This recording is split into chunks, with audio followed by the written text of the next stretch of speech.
Hello, સ્વાગત છે તમારા સૌનું હેતલ્સ કિચનમાં।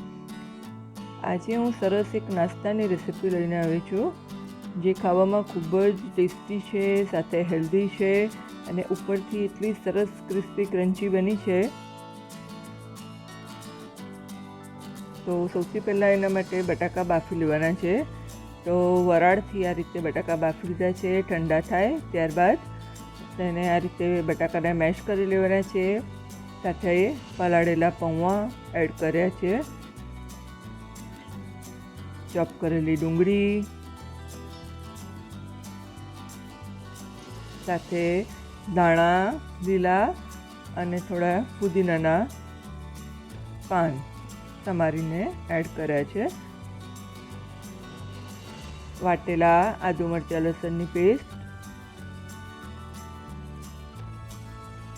સ્વાદ પ્રમાણે મીઠું, લાલ મરચું પાવડર,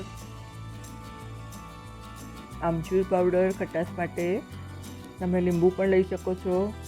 આ મેં થોડો ચાટ મસાલો એડ કર્યો છે,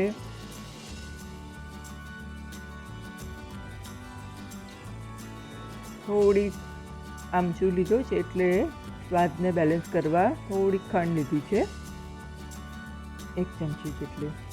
હવે આ બધાને સરસ રીતે ભેળવી લેવાનું છે।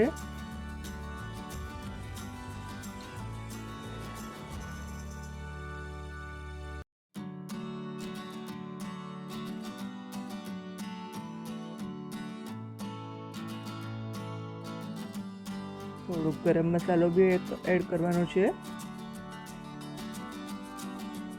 અને સફેદ શેકેલા તલ, એનો સ્વાદ જ્યારે આપણે ખાઈશું ત્યારે સરસ આવશે બાઈટમાં।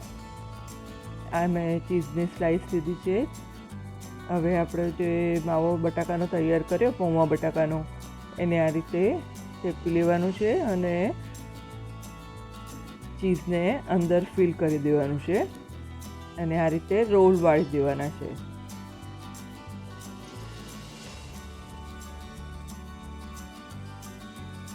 આ રીતે બધા રોલ શેપ વાળતા જવાનું છે અને રોલ તૈયાર કરી લેવાના છે।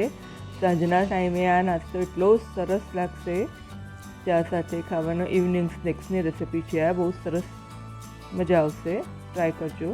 આમચૂરની જગ્યાએ લીંબુનો રસ પણ લઈ શકો છો।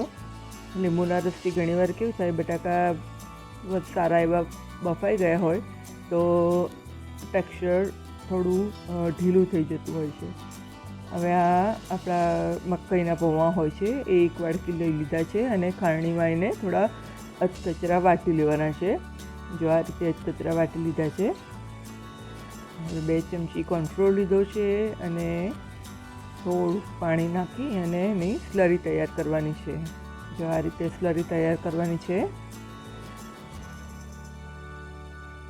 અને તૈયાર કરેલા રોલ જે છે આપણા, જે આપણે ચીઝ અંદર સ્ટફ કરી દીધું છે બધામાં, હવે આ સ્લરીમાં સૌથી પહેલાં ડીપ કરી લેવાનું છે, બધી બાજુથી સરસ કોટ કરી લેવાનું છે અને ત્યારબાદ એને કોર્નફ્લેક્સમાં આ રીતે રખોડી દેવાનું છે।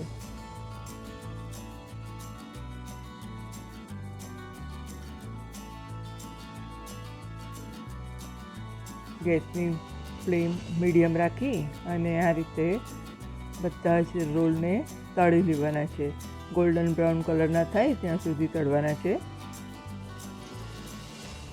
કેટલા સરસ ક્રિસ્પી આપણે ચીઝી બાઇટ રોલ બનીને તૈયાર છે। એકવાર ચોક્કસથી ટ્રાય કરજો, મને ખાતરી છે તમને સૌને ખૂબ જ પસંદ પડશે। તો તમને કેવી લાગી મારી રેસિપી? મારી ચેનલને સબસ્ક્રાઈબ કરજો, તમારા મિત્રોમાં પણ જરૂરથી શેર કરજો। જો કેટલા ક્રન્ચી દેખાઈ રહ્યા છે રોલ, જો તોડીને બતાવું તમને, અંદર જે ચીઝ છે એટલું સરસ ચીઝી મેલ્ટ સરસ થઈ ગયું છે। તો તૈયાર છે આપણે ચીઝી બાઇટ। તો ગરમા ગરમ બનાવો અને એન્જોય કરો। થેન્ક યુ, મળીએ નેક્સ્ટ રેસિપીમાં।